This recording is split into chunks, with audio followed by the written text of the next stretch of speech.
안녕하십니까, 김방입니다. 군대 내에 두 부대가 있습니다. 한 부대는 승진이 상대적으로 잘 되는 곳이고 다른 곳은 더딘 곳입니다. 어느 부대원들이 승진에 대한 불만이 많겠습니까? 의외로 승진이 잘 되는 부대가 불만이 훨씬 많습니다. 주변에서 보는 사람들이 전부 승진이 잘 되니까 그 사람들하고 비교하게 되는 거죠. 1960년대 사회학 분야에서 탄생한 준거 집단이라는 개념은 이 실험을 바탕으로 했습니다. 세계화와 SNS 시대의 준거 집단이 크게 확장됐죠. 보통 사람이 팝스타 비욘세나 연예인 이효리의 삶과 비교합니다. 자신의 삶은 그들보다 못해서 불만이고 이 때문에 오히려 불행해집니다. 그런가 하면 같은 생각이나 주장을 공유하는 경향은 더욱 강해집니다. 그 결과 서로 다른 생각이나 주장 간의 갈등과 충돌을 부추기게 되죠. 사실 개인적으로야 그렇게 살아도 됩니다만은 사업이나 장사를 하거나 직장인으로 살 때는 얘기가 달라집니다. 사고나 행동이 준거 집단 내에서만 머무르면은 혁신은 불가능합니다. 남들이 하는 대로 또 전부터 해온 대로 생각하고 말하고 행동할 수밖에 없습니다. 1990년대 기업가와 직장인들 사이에 이업종 교류회라고 해서 다른 업종 사람들과의 모임이 창의력의 원천이라고 인기를 끈 적이 있습니다. 지금은 다른 업종만이 아니라 다른 세대, 다른 생각과 주장, 다른 지역과 나라 등등과 어울려야 합니다. 자신의 주변, 한마디로 끼리끼리를 벗어날 수 있느냐가 사업, 장사, 직장 생활, 심지어 한 사회나 나라의 성패를 좌우할 수도 있습니다. 어렵사리 규제혁신형 플랫폼 택시라는 절충안을 찾아낸 사회적 대타협 기구의 난산을 보면서도 그런 생각이 들더군요. 남의 생각, 남의 주장을 들어본다는 게 얼마나 중요한가 하고요. 자, 금요일 성공예감 김방입니다. 시작하겠습니다.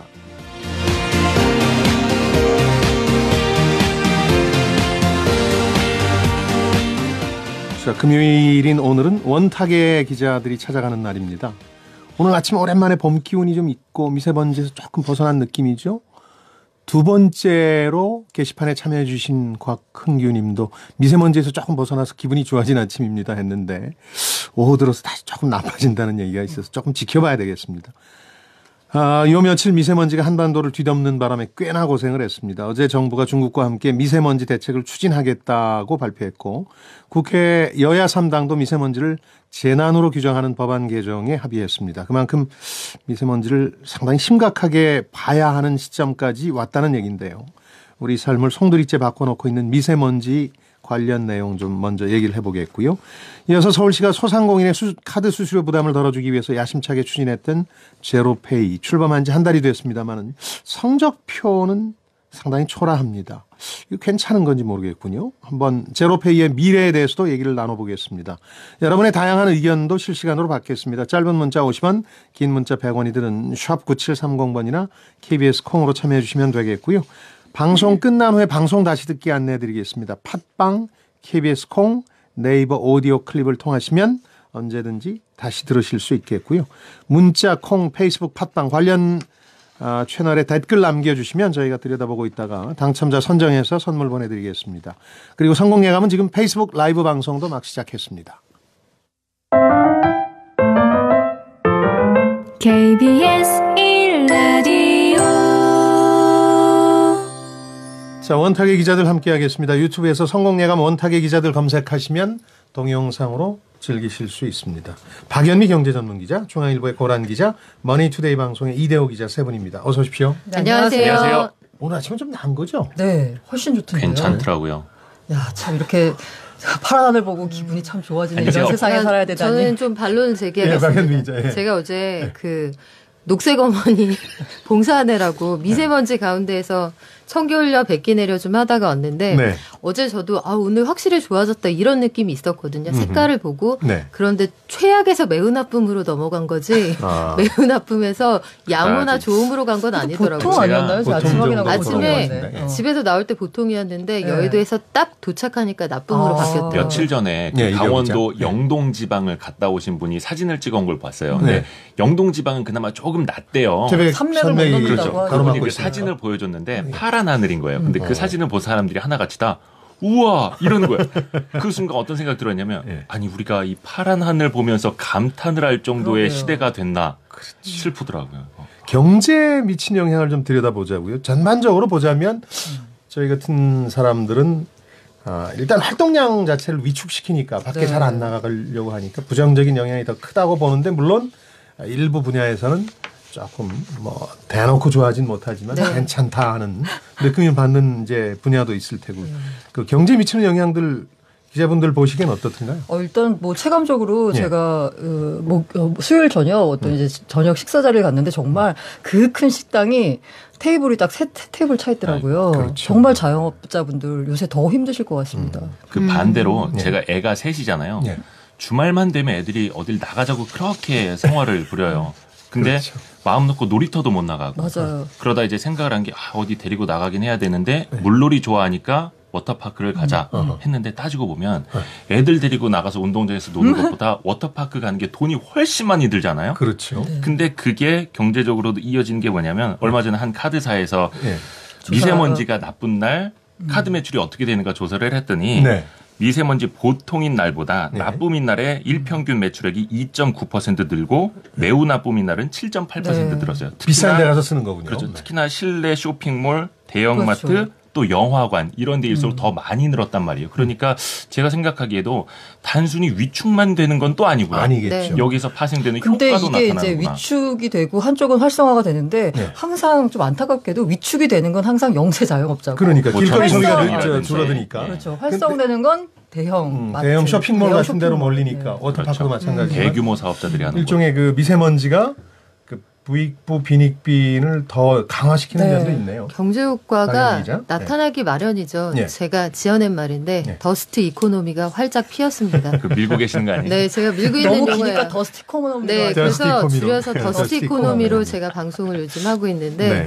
더스트 포비아라는 말이 있잖아요. 그렇죠. 먼지에 대한 공포가 만들어내는 경제들이 있어요. 음. 일단 웃는 곳들은 보면 이대호 기자가 말씀하신 것처럼 실내에서 놀 수 있는 곳, 또 온라인 유통업체들, 예. 배달앱들도 요즘 굉장히 장사가 네. 잘 되는 게 원래 봄에는 시청률도 떨어지고 배달앱도 장사가 안 됩니다. 밖으로 나가니까. 사람들이 다들 나가니까. 밖으로 나가거든요. 그런데 나가지 않으니까 제가 통계를 봤더니 3.1절 연휴 전후로 해서 그때 한참 미세먼지가 심했던 요 일주일 사이에 한 배달앱이 이제 집계를 해보니까 334만 건의 그 주문 건수가 있었어요. 이게 전년하고 비교를 해보니 30만 건 가까이 늘어난 거라고 합니다.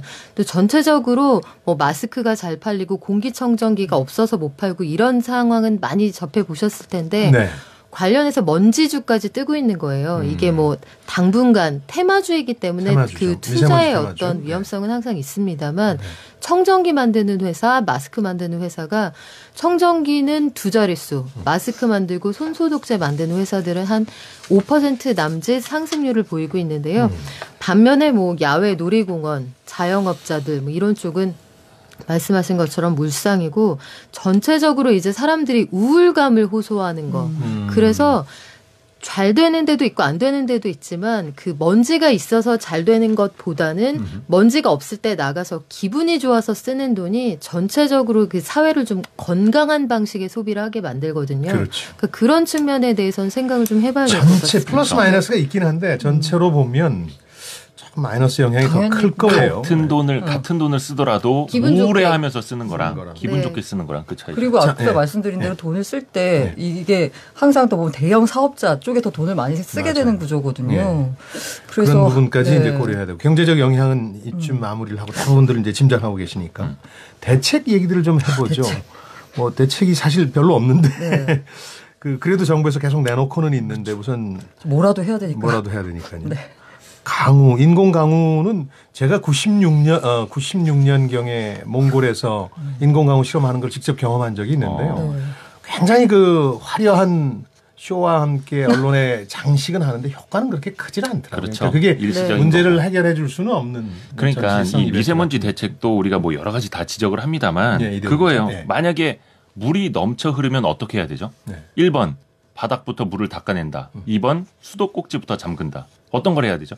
당연히 수도꼭지부터 잠가야 하는데 되는데, 그래서 뭐 석탄 화력 발전소라든지 노후 경유차라든지 뭐 줄이고 뭐 잠그고 한다 할지라도 진짜 큰 수도꼭지가 터진 건 저쪽에 서해 건너서 중국에 있잖아요. 근데 그건 우리 힘으로 잠글 수 있는 게 아니다 보니까 계속해서 바닥을 닦아내는 일부터 하고 있는 건데 그래서 근원적으로 가야 되는 거고요. 정말 중국 이게 얘기 잠깐만 하고 넘어가죠. 정말 이게 이제 예. 국제 비영리 환경 연구 단체가 주장 콜솜이라는 곳이 주장한 곳인데요. 예. 이게 사실이겠죠. 사실이 맞다면 정말 괴로운데요. 예. 중국이 2, 3년 내에 464기 약 26만 톤 메가와트 용량의 석탄 발전소를 건설 중이거나 허가받은 상태라고 하는데요. 예. 한국에 가동 중인 석탄 발전소의 6배입니다. 지금까지 지어진 거 다 합치면 60배가 넘고요. 2000년 이후 새로 건설된 세계 석탄 발전소의 70%를 중국이 차지하고 있다고 하거든요. 예. 사실 당초 중국이 5개년 에너지 계획을 세우면서 우리가 좀 줄이겠다라고 했는데 원래는 그랬었죠. 전혀 약속을 안 지키고 있고요. 게다가 이 석탄 발전소가 어디에 위치하고 있느냐? 동부 지역에 위치하고 예, 있습니다. 동북부 지역에 되게 있죠. 반나절이면 미세먼지가 우리나라로 넘어온다고 합니다. 근데 이제 중국에선 부정하고 있잖아요, 역할을. 네. 그래서 일각에선 이제 음모론처럼 현 정부가 경제가 중국에 너무 의존해 있고 북핵 문제에서 중국의 입장을 기대하고 있으니까 별로 목소리를 못 낸다. 그런 주장도 있는데 달라졌어요. 동의하시나요? 저는 예. 달라졌다고 보는 게 네. 그 이전에는 어땠을지 모르겠습니다만 네. 그제였나요? 대통령께서 말씀을 하셨죠. 그렇죠. 중국 정부하고 공조를 통해서 예보도 하고 같이 인공 강우도 만드는 방안을 모색하고 협조하고 공조하자 이런 얘기를 했는데 네. 이게 단순히 협조해라 이런 당부로 들릴 수 있겠지만 속뜻을 한 겹 벗겨서 보면 중국이라는 나라가 우리나라의 심각한 미세먼지의 원인이 된다는 걸 대통령의 입으로 공식적인 자리에서 언급했다는 의미가 외교부 있어요. 장관도 중국발 원인이 있는 게 사실이다 이렇게 그렇기 얘기했고. 때문에 네. 중국 외교부의 기자 브리핑 자리에서 중국 기자가 외교부 대변인에게 물어봅니다. 한국 대통령이 그 공조를 하자고 하는데 공조 방안이 마련된 게 있느냐. 그래서 외교부 대변인이 이런 얘기를 하죠. 중국 탓이라는 과학적 근거가 있느냐. 이게 그러니까 미세먼지 문제를 해결하려는 우리 정부의 입장이 달라진 거예요.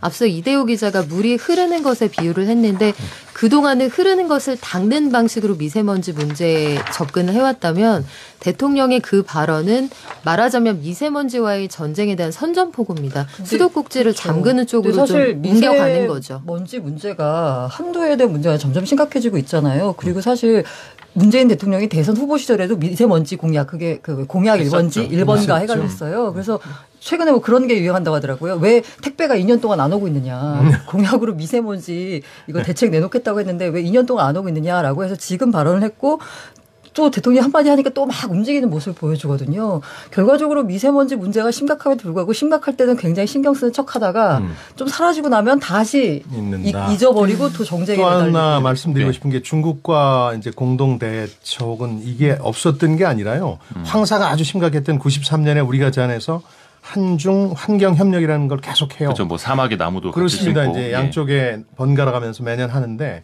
15년간 한 걸 들여다봤더니 아무것도 없어요. 그냥 회의만 해요.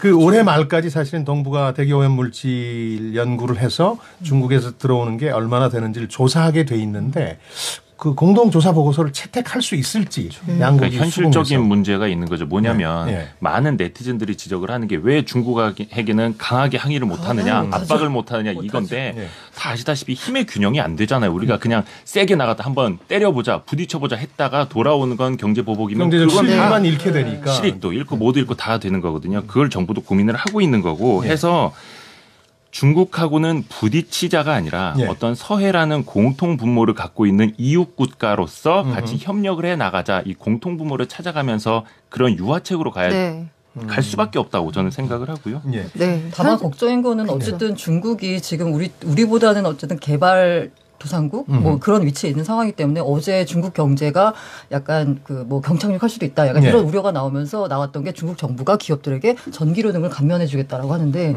그러면 값싸게 전기를 생산해야 되면 또 석탄 발전소를 짓겠다는 거 아니에요? 그 분야를 늘리겠다는 거죠. 2020년이 돼도 안 준대요. 이 석탄 발전소 이게 왜 선진국은 줄이는데 그런 인도나 중국 같은 곳은 오히려 더 놀린다는 거예요. 그러니까 싼 전기 써야 되니까. 중국과의 관계는요. 이대호 기자가 언급한 것처럼 감정적으로는 정말 가서 머리통 한 대 확 때려주고 싶은 마음이 들 수 있으나 네, 그래서는 현실적으로 안 되죠. 우리가 그렇죠. 그래서도 안 되고 그럴 수도 없잖아요. 그러니까 대통령이 이 발언을 함으로써 우리가 모색해 봐야 하는 현실적인 문제는 그들과 우리의 이해관계가 중첩된다는 걸 부각을 해서 너희도 좋고 우리도 좋은 방안을 찾자 이렇게 나가야 되는 거예요. 그렇다고 그러니까 저는 오늘 저희가 두 가지 주제를 말씀을 드릴 건데 네. 미세먼지도 마찬가지고 좀 이따 말씀드릴 제로페이도 마찬가지고 아주 근본적으로 뭐 한비자를 굳이 인용을 하자면 인간관계나 국가 간의 관계 모든 것에서 이해관계가 중첩된다는 거 서로의 이해가 맞물린다는 걸 부각을 해야 그래야 문제가 풀리는 것이지 당위론 가지고 현실적으로 우리보다 훨씬 덩치가 큰 나라를 그렇죠. 바꿀 수가 없습니다. 인터넷 댓글 보니까 이 중국의 동북아 공장지대를 옮겨달라고 요구하자 그러는데 그거 옮기겠습니까? 제가 우리나라 나중에 슈퍼맨이 공장도 되면. 그렇게는 못 옮길 것 근데 같은데. 지금 네. 한 이틀 전부터 네. 베이징 하늘이 맑아졌다고 해요. 그러니까 그렇죠. 우리가 지금 중국이 최대 정치 이벤트인 양회가 열리는 시즌이잖아요. 사실상 거의 그러니까 매년 신경 쓰죠. 양회가 열릴 때 되면은 하늘이 맑아집니다. 공장 가동을 중단하고 근데 올림픽 때도 예전에 그랬었고. 얼만 못해요. 올림픽 양회 때도 불러도. 그랬고. 근데 그거는 물리적으로 중국 정부가 그렇게 강압을 하니까 그 내에서는 그걸 할 수 있는 건데 네. 그게 참 아이러니인 거예요. 중국에서도 동부에서도 굉장히 심하잖아요. 그 본인들도 느끼고 있고 여론도 안 좋아지고 있고 건강상으로 안 좋아지니까 정책적으로 이걸 해야 한다라는 건 당연히 느끼고 있거든요. 우리가 그 틈을 파고 들어가는 거죠. 어쨌든 중국한테 우리가 뭘 해라라고 요구할 수도 없는 상황이기 때문에 우리가 할 수 있는 걸 해야 되는데요. 그 측면에서 우리가 감당해야 될 것은 예. 그럼 이제 비싼 전기를 우리가 감당할 수 있느냐. 감당하실 수 있겠습니까? 전적으로 믿으셔야 되는데. 그러니까 분명히 대가를 치러야 된다는 네, 거죠. 맞아요. 푸른 하늘을 우리가 얻고자 한다면 비싸요. 그러니까 참 중국에서는 네. 석탄 화력 발전소를 그리고- 지어도 걱정이고 원전을 지어도 걱정이고. 그러니까 그리고 네. 왜 여러 가지 대책 중에 이게 어떤 부작용이 나올지 사실 좀 걱정이긴 한데 그 인공강우 실험 나올 때 저는 그 설국열차가 자꾸 떠오르더라고요. 그 설국열차 시작이 뭐냐면 인공강우 실험의 부작용으로 해가지고 부작용으로 갑자기 이제 그렇게 된 얼어붙었다 거거든요. 이거죠. 그리고 이제 여러 가지 대책들이 나오는데 그 중에 하나가 서해에 장벽을 치자 뭐 이런 그런 얘기가 얘기도 나왔는데 1조 2천억 원이었어요. 예산이. 그래서 1조 2천억 원, 이거 말도 안 된다라고 했는데 이제는 오히려 1조 2천억이라도 한번 시도해 봐야 되는 거 아닌가라는 생각이 들 트럼프 정도거든요. 장벽보다는 싸네요. 미세먼지 장벽. 그러니까 그런 비용 우리가 지불할 그렇죠. 준비가 네. 되어 있어야죠. 비용을 지불한다는 건 인정해야 돼요. 이걸 공짜로 얻을 방법은 없다는 건데요. 잠깐만 문자를 소개해드리겠습니다. 1918번님 식자재 납품하고 있는데 배달 전문점 아니면 식당들이 장사가 너무 안 돼요. 그 길거리 장사를 포함해서요. 그렇죠. 참. 박병규님 힘의 균형이 참 무섭네요. 그러게요. 그러니까 중국도 함께 문제 해결에 나서줘야 될 텐데 중국은 지금 미세먼지보다는 경제 성장률 둔화가 더 걱정이니까 그런 쪽으로 정책의 초점이 바뀌고 있어서 더 걱정이라는 거고요. 박인환님 문자는 어제 좀 논란이 있었는데 이걸 정확히 제가 좀 알려드리겠습니다. 80년대 구로공단이 한창 활성화돼 있을 때 지금 미세먼지보다 훨씬 더 공해가 심했습니다. 40대 후반 이전 사람들은 다 알 텐데요 해주셨는데 저도 이걸 가지고 말씀을 좀 드렸더니 어제 반론들이 몇 개 게시판에 올라왔던데 통계상 그런 건데요. 이렇게 미세먼지라고 우리가 알고 있는 기준에 해당되는 것들을 통계 집계해서 정부가 갖고 있는 게 90년대 말경부터입니다. 그전까지는 이걸 또 집계하지도 않았어요. 그래서 90년대 말 이후를 보면 평균적으로 더 나빠지지는 않았어요. 조금 나아진 측면도 있고. 근데 왜 체감적으로는 더 악화되고 있다고 느끼느냐. 봤더니 자료를 더 유심히 들여다봤더니 요즘처럼 며칠 사이 막 집중이 되다 보니까 체감적으로는 악화되는데 평균적으로는 그 미세먼지가 지금 최악이다. 이런 게 이제 요 며칠간 그런 거지 실제로 평균적으로는 또 그렇게 안 나오더라 그런 얘기입니다. 그런 말씀을 드렸더니 뭐 정부 편드는 거 아니냐 그런데 그런 정치적 고려 안 하고요. 이게 뭐 저희는 먹고 사는 문제에만 집중하는 프로입니다. 우리 세 분도 마찬가지. 네. 그 환경에 대한 부담을 해야 된다라는 측면이 나와서 예. 회사에 중국인 그 직원이 있는데 네. 그 직원한테 너네 미세먼지 심해 이랬더니 자기는 어렸을 때 마이크로소프트 그 윈도우 화면이 파란색 바탕 그 창문 있죠. 있잖아요. 그거 가짜인 줄 알았대요. 본 적이 없으니까. 네. 그래서 한국 와서 정말 깜짝 놀랐다는 얘기를 하거든요. 파란 하늘을 보고 만약에 제 아이가 파란 하늘을 보고 깜짝 놀라는 이런 세대가 되지 말았으면. 슬퍼요. 우리가 일단 미세먼지 심각한 걸 모르는 게 아니고요. 네. 밖으로 대안을 세우고 저는 안으로 아주 현실적인 문제부터 접근해야 된다고 보는 게 네. 마스크를 매일매일 사서 쓰잖아요. 네. 재사용하지 말라고 하고. 근데 이것도 깨끗한 공기를 마실 권리조차도 이제 부익부 빈익빈. 맞아요. 그 마스크 하나가 대충 개당으로 사면 1,000원이 넘어요. 그러니까 매일 박스로 사서 쓰는 써요. 사람들이 한 600원 안짝에서 사용하게 되는데 박스로 사려면 목돈이 들고요. 이게 저소득층에게는 굉장히 큰 맞아요. 부담이 될 수 있거든요. 일단 이건 저의 제안인데 네. 이 정도 상황에서 마스크가 필수품이 됐다면 이건 건강보험 대상이 돼야 된다고 보고요. 저소득층에게는 무상 공급을 네, 해야 된다고 맞아요. 생각합니다. 청정기 같은 것들이 그 쪽방촌까지 하나씩 다 놔줄 수는 없다고 하면 미세먼지가 아주 심각한 날 먼지 대피소의 역할을 할 수 있는 지역의 거점 장소들이 있잖아요. 마을회관이라든가 더울 그렇죠? 때 에어컨 경로당 쐬러 이런 오세요 하는 그런 곳들에 놓아서 음. 그분들도 거기서 피해 나갈 수 있는 방법을 일단 만들어줘야 돼요. 그러니까 미세먼지를 부정할 수 없잖아요. 그렇죠. 그렇게 접근을 해야 하고 그 먼지 추경까지 대통령께서 언급을 하셨는데 일단 학교에는 무조건 청정기가 다 들어가야 된다고 봐요. 이게 최근 들어서 제가 지난해부터 학교 운영위원회에 들어가면 항상 나오는 안건인데 안 돼요? 운영위원까지. 그렇게? 안 돼요. 그러니까 어. 어떤 문제가 있냐면 학교에서 놔주기에는 예산이 없고 그래서 학부형들이 내 돈으로 놓겠다. 우리 집에 있는 거 갖다 놓겠다. 이거 안 됩니다. 김영란법에 걸리거든요. 그래서 그러면 렌탈을 하면 안 되느냐. 한 달에 몇만 원이면 되는데 렌탈 비용을 책정할 근거가 없다고 해요. 예산도 없을 뿐더러 렌탈 비용을 학부형들이 내겠다. 그거 역시 다시 한번 김영란법 때문에 안 됩니다. 이런 것들 정리해서 할 수 있는 거 빨리빨리 좀 움직이고요. 네, 그 밥 먹으면 배부르다는 얘기는 이제 그만했으면 좋겠어요. 초등학교, 중학교에 대한 공기청정기는 상반기까지 2,300억 정도가 책정돼 있어서요. 좀 나아지겠군요. 네. 그 부분은. 그러니까 수도꼭지를 잠그는 게 물이 흘러넘칠 때 제일 먼저 해야 될 일이지만 미세먼지의 경우에는 당장 딱히 수도꼭지를 잠글 방법이 없으니까 대통령이 장기적 대응만 하지 말고 즉각적으로 대응하라는 얘기의 본뜻은 아까 박연미 기자가 얘기한 것처럼 소소하지만 주변에서부터 피해를 줄여나가려는 네. 노력을 하고 장기적으로 가장 중요한 합의는 뭐냐면 아까 고란 기자가 얘기한 것처럼 그 비용을 치를 준비를 해야 될 것 같아요. 그렇죠? 아, 이런 얘기하면 참 그런 게 또 그 이제 개발도상 입장에서는 그 사다리 걷어차기다. 선진국 그렇죠. 니네가 공해 물질 만들어 가지고 이렇게 힘들어 성장했으면서 우리가 좀 성장하려고 하니 갑자기 환경 문제를 들고 나와서 우리의 성장을 가로막아라고 이제 항의를 하는 거거든요. 예전에 환경 문제 대부분이 그런 네. 선진국과 그렇죠. 개발도상국 간의 논란이 있었는데 지금 한중간에도 그런 성격이 조금 있죠. 사실은. 알겠습니다. 이제 이 정도로 얘기를 매듭 짓고 다음 주제로 넘어가겠습니다. 성공예감 원탁의 기자 듣고 계시는 지금 시각이 9시 32분입니다.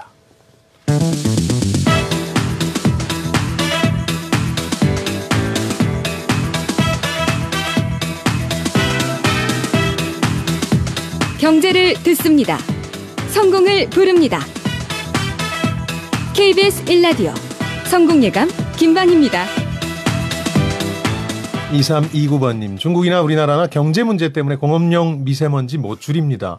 막상 미세먼지 줄이자고 경제 나빠지면 미세먼지 마셔도 좋으니까 경제 살리라고 난리 날 겁니다. 실제로 지금 중국이 그런 상황이죠. 실직 빈곤보다는 미세먼지가 낫다고요 해주셨는데 그런 문제도 있습니다. 거기서 균형을 찾는 게 어렵지만 선진국인 거겠죠. SKO 이렇게 시작하는 아이디 마스크 건보료에 포함시켜야 한다고 빙고해 주셨는데 전적으로 공감한다는 뜻이겠죠. 그러니까 우리가 할 수 있는 것부터 해나가면서 네. 장기적인 부분에 대응도 해야 되겠죠. 한 가지 말씀만 더 드릴게요. 마스크가 이게 일회용이잖아요. 네. 이거 한 번씩 쓰고 전 국민이 매일매일 버리는데 모아서 태우면 이게 다시 미세먼지가 됩니다. 그리고 환경 문제가 되겠죠, 그게 또. 필터만 교체할 수 있게 교체형으로 바꾸는 그런 작업도 필요하고요. 마스크의 개당 가격이 너무 비싸요. 이게 적정한 가격인지 이것도 들여다볼 필요가 더 있습니다. 아이러니 뭔지 아세요? 네. 그 필터 교체형 마스크를 만드는 게 중국 업체예요. 그렇습니다. 메이드 인 이 차이나구나. 미세먼지라는 게 네. 단순한 문제가 아니라 거기 경제 또 국제 정치 경제 논리 참 한 방에 해결할 묘책은 없으니까 이걸 견디면서 우리가 할 수 있는 것들부터 하자 이렇게 좀 결론을 지었습니다. 제로페이 얘기해 보죠. 사실 엄청나게 좋은 취지로 출범한 건데 한 달째 성적은 영 시원치가 않죠. 근데 제로페이 써보셨어요? 아니요. 써봤어요. 아니 이거 사실상 네. 첫 술에 배부를 수는 없는 거예요. 물론 그렇죠. 옛날에 네. 신용카드 처음에 깔리기 시작했을 때는 다 항상 오래 걸렸죠. 현관 앞에 네. 유리창 앞에 무슨 카드 제휴 무슨 카드 맞아요. 써 있었잖아요. 거기 스티커 안 붙여 있는 카드 들고 와서는 결제 못 못하는 했잖아요. 거였죠. 그런 거랑 비슷한 거죠. 사실상 조금 기다려줄 필요는 있고. 네. 근데 저 같은 경우도 한번 써보고는 싶었는데 네. 제가 깔고 있는 은행도 여기에 동참은 하는데 네. 제가 그 은행 앱만 한 2개는 깔고 있거든요. 근데 또 새로운 앱을 깔아야 그 되더라고요. 얘기를 많이 하시더군요. 불편합니다. 생각보다 불편하다고 그게. 소상공인들을 위한 결제 수단이었는데 실은 뭐 소비자야 당장 불편하면 앱 가는 것 때문에 안 할 수도 있는데 소상공인들은 이제 참여를 해야 될 텐데 이분들 등록 많이 안 했죠. 지금 뭐 보니까 서울 시내 네. 제로페이 가맹점 수가 가맹점이죠? 한 2만 곳에 불과한데요. 예. 서울 전역의 소상공인 수가 66만 명 정도 되니까 전체의 한 3% 정도만 들어가 있는 거예요. 그렇죠. 그리고 제로페이 가맹점을 만약에 찾아냈다. 예. 그 귀한 가게를 찾아내도 소득공제 40%까지 해드립니다. 이렇게 홍보를 하는데 네. 40%까지 소득공제를 해주는 그런 가맹점을 또 찾아내야 되는 거예요. 그러니까 제로페이 가맹점이라고 다 다 해주는 40%까지 건 되는 아니고. 게 아니고요. 소상공인 가맹점은 그렇죠. 네, 네. 상시근로자 5명 미만. 그런데 이런 가게를 굳이 찾아서 내 전화기에 앱을 깔아서 맞아요. 아저씨가 이걸 해주는지 확인을 해서 그렇죠. 이 과정을 다 거쳐서 들어간다는 거는 사실 네.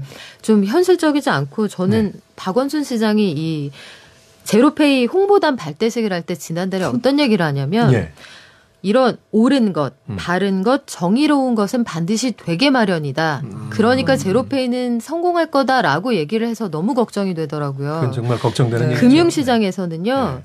옳은 것, 바른 것, 정의로운 것이 아니라 필요한 것, 편리한 것, 이익이 되는 것이 됩니다. 그렇죠. 그러니까 접근 방식 자체가 달라진 거예요. 예컨대 우리 집 앞에 버스 정류장 있는데 되게 오래 걸어가서 지하철을 타야 한다라고 주장을 하려면 지하철을 타면 왜 좋은지를 설명을 해야지 버스 천국 전철 지옥 이렇게 설명을 하면 되나요? 전임 금감원장이었던 김기식 예. 원장이 수장으로 있는 더 미래연구소가 보고서를 내놨어요. 네네. 제로페이가 왜 실패한 작품이냐라고 분석을 했어요. 이게 야당이 아니고 여당 쪽의 어떤 싱크탱크에서 나온 보고서라서 관심을 끌었는데요. 예. 구구절절히 다 맞습니다. 예. 왜 실패했냐 세 가지가 있는데요. 첫 네. 번째가 정부가 민간 영역을 침범했다. 카카오페이 등 기존과 충돌하고 있는데 혁신을 위해서라도 시장 내에서 사업자 간 경쟁이 필요한데 여기에다가 정부가 들어와가지고 자기가 플레이어가 되려고 하니 되겠냐. 그러니까 공익 부문에서 그렇죠. 비즈니스에서 잘 되기 힘들죠. 예. 두 번째는 시스템 관리는 제로로 못한다. 제로페이가 제로가 아니다. 이게 은행 간 계좌이체잖아요. 그렇죠. 그럼 계좌이체할 때 은행들이 그 비용을 자기들이 감당하고 있어요. 지금. 수수료 안 받는 네. 거니까. 그러면서 이제 은행들한테는 야 좋은 일 하니까 참여해라고 사실 은행 팔 비트는 거잖아요. 그렇죠. 그다음에 제로페이가 성공하기 위해서는 금융회사들의 적극적 협조가 필요한데 뭐 이게 될 수가 없는 구조인 거죠. 미적지근하죠. 예. 네. 세 번째가 소비자도 가맹점도 유인책이 부족하다는 건데요. 소비자 입장에서는 정말 제로페이를 쓸 이유가 그렇게 많지 않습니다. 아직까지는 신용카드가 정말. 뭐 편하니까. 네, 편하고요. 신용카드에 붙어 있는 부가 서비스가 훨씬 더 많고요. 부가 서비스도 많고 일종의 네. 한 달 후에 갚는 거니까 외상이 그게 가능한 제일 거죠. 커요. 외상이 가능하다. 네. 그 이제 신용 공여가 된다. 뭐 그런 그게 거죠. 되게 큰 거고요. 네. 가맹점 입장에서는 왜 유인책이 부족하느냐라고 보면 사실 카드 수수료 엄청 낮췄잖아요. 그렇죠. 거기다가 그 카드 소득 세액공제 혜택까지 고려하면 이게 다시 돌아오는 거. 그렇죠. 연매출이 6억에서 7억 원대 가맹점은 수수료 부담이 사실상 0원에 가깝습니다. 영원에 가깝죠. 제로페이를 굳이 쓸 필요가 없는 거예요. 네. 그래서 이제 공적 부문에서 공익 서비스 차원에서 하는 건 좋은데 비즈니스를 해서 잘 되기가 힘들다는 얘기인데 다만 이제 변수가 하나 생긴 게 홍남기 경제부총리가 우리 시간에도 전해드렸습니다만 신용카드 소득공제 혜택 축소한다. 그러면 아무래도 제로페이 쪽이 득을 볼 테니까 상대적으로 이거 밀어주기라는 시각도 있는데 그럴까요? 일단 큰 틀에서 보면 네. 비과세, 네. 그다음에 그 세금 감면은 장기적인 방향에서 축소해야 한다. 이건 사실 기재부 장관들이 입에 달고 사는 말이에요. 뭐 그렇죠. 매년 세법 개정안 내기 전에 항상 군부를 떼는 말이고 이번에도 거기에서 출발을 했다고 보는데 일단 취지 자체는 신용카드 사용이 다 이제 정착이 됐으니까 네. 그 유인책은 이제 걷어들여도 되는 것 아니냐 이런 취지고 한편에서 이런 보관도 있다고 봐요. 그러니까 제로페이를 활성화하기 위해서는 약간의 풍선 효과가 필요하거든요. 예. 지금 신용카드는 너무나 편해요. 신용카드를 통해서 결제하는데 10초 정도면 되지만 제로페이 꺼내서 하려면 한 2, 3분 정도는 걸린다고 해요. 그러니까 한쪽을 눌러야 한쪽에 풍선 효과가 나타나는 거거든요. 그런 좀 생각도 담고 있는 것 아닌가 생각 들더라고요. 신용카드 소득공제 축소는 이게 신용카드 소득공제라는 게 99년에 시작이 됐잖아요. 그리고 7번 연장이 계속 됐는데 연장이 되었죠. 당초에 소비자 좋으라고 만든 제도는 아니고 세원 발굴을 위해서 장사하는 금액이 고스란히 노출되도록 하려면 소득공제를 많이 해주면 이걸 쓰겠지 이런 쓰니까. 구상이었어요. 네. 근데 제로페이가 지금 현재도 보면 제로페이를 이용하면 소득공제율이 40%, 현금 체크카드 15%, 신용카드 30%니까 더 유리하다고 얘기를 하는데 제로페이만 가지고 세전 연봉의 4분의 1을 써야 돼요. 그렇죠. 25% 이상 쓴 것. 25% 이상 써야 되고 그나마 이제 최대치로 늘리려면 지금 세법 개정안이 그 처리가 돼야 정부가 약속하고 있는 서울시가 약속하고 있는 그 내용까지 소득공제가 되는 건데 여러 가지 측면에서 유인책을 주고 그리고 기다려달라고 해야지 이대호 기자가 얘기한 것도 맞아요. 아직 도입한 지 얼마 안 됐으니까 시간을 좀 두고 정착하는 걸 기다려줘야 하는 것도 맞는데 가는 과정에 시간을 좀 단축하려면 현실적인 고민들이 필요해요. 4천만 원 중에 1,000만 원을 제로페이만 가지고 쓰라는 얘기인데 이렇게 가맹점을 가맹점이 찾기가 적어서야. 어렵거든요. 그 두 가지로 나눠서 결론을 좀 지어보죠. 제로페이의 미래 어떨 건가 하고 또 다른 방식으로 간편 결제 전체 시장의 미래를 나눠서 생각하시면 어떻습니까?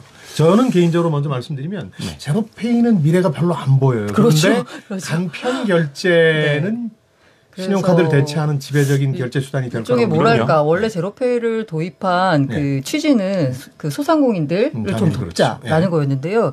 그 결과적으로 제로페이의 역할은 뭐였냐면 이 간편 결제 시장을 끌어들어왔다. 이거 간편 결제 시장 끌어들어오면서 금융위가 각종 뭔가 그 데이터나 서비스를 다 열어주게 되는 거예요. 그러니까 핀테크 업체들이 그 다시 그 출발선이 같은 선상에서 경쟁할 수 있게끔 환경을 만들어줬거든요.